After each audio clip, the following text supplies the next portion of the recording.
kaleessarra dhaabbannee fuulduratti yoo ilaalle Lammaan galata qaba dhugaa yeroon hin haalle.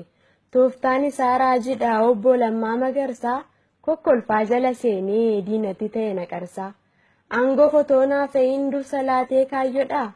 Abiyyiin nuuf arjoome galanni kan Waaqayyoodha. Abiyyi galmaanaa ga'u isa Lammaan xurree baase deebisaa nuuf argatu gaafii Oromoon kaase. Lammaan lammiirra goree diina keenya yaaddesse. Abiyyi ammoo hattoota miiltoo malee geggeesse. Isaan akka obbo Lammaa diinaan cichee dorgomu isa akka Dr. Abiyyi dhiiga lammiif arjoomu. Isaan aantummaa qaban akka Lammaaf Abiyyi waggaa 100 barbaaddee beeloftee turte biyyi. Kanaaf milkii hawwee fi callisuu kiyyaan dura akka Oromoo koottiin eebbaaf faaruudhaan fura. Boroon isin haaqee baluu boraatiin isiniif haa mijatu. Shirri diinaa isiniin miliqin dhugaan isiniif haa mul'atu.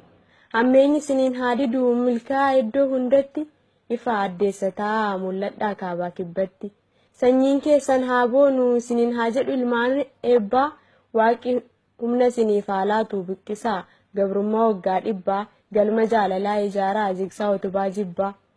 Biyyaa biyyoon keessan haa lalisu addunyaan isiniin haa mirqu kan lammii keessan boochise dabareesaa yaa hirqu.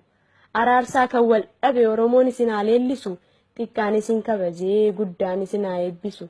Kaayyoon keessan galma haa ga'u gufuun isin hin argatin yeelluun isin haa baqatu garaan keessan hin birratin. Kabajaadhaan jiraadhaa bara dhufaa fi darbaa tiksee isin haa kunuunsu gurraachi garaa garbaa.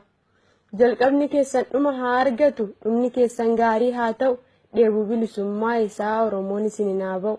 Godaannisni isin haa fayyu imimmaan armee haa qoru nuuf lalisaa hoggayyuu addunyaan isin haa baru. Ifaajeen keessan lafa hin bu'in dhugaa lammii keessanii soqaa aara galfii nuuf ta'a imimmaan keenya haqaa.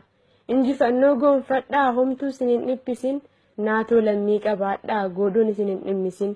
Duumessa ta'aa roobaa biqiltuu ta'aa daraaraa uumaan isin haa gargaaru lubbuu Oromoo baraaraa. Jabaadhaa akka dhagaatti akka galaanaa yaa'aa. Hidda bal'adhaa akka odaa akka mootitti taa'a. Baay'adhaa akka urjii akka haroo dambaliyaa. Hongeen isin hin argatiin badhaadhaa qananiyaa.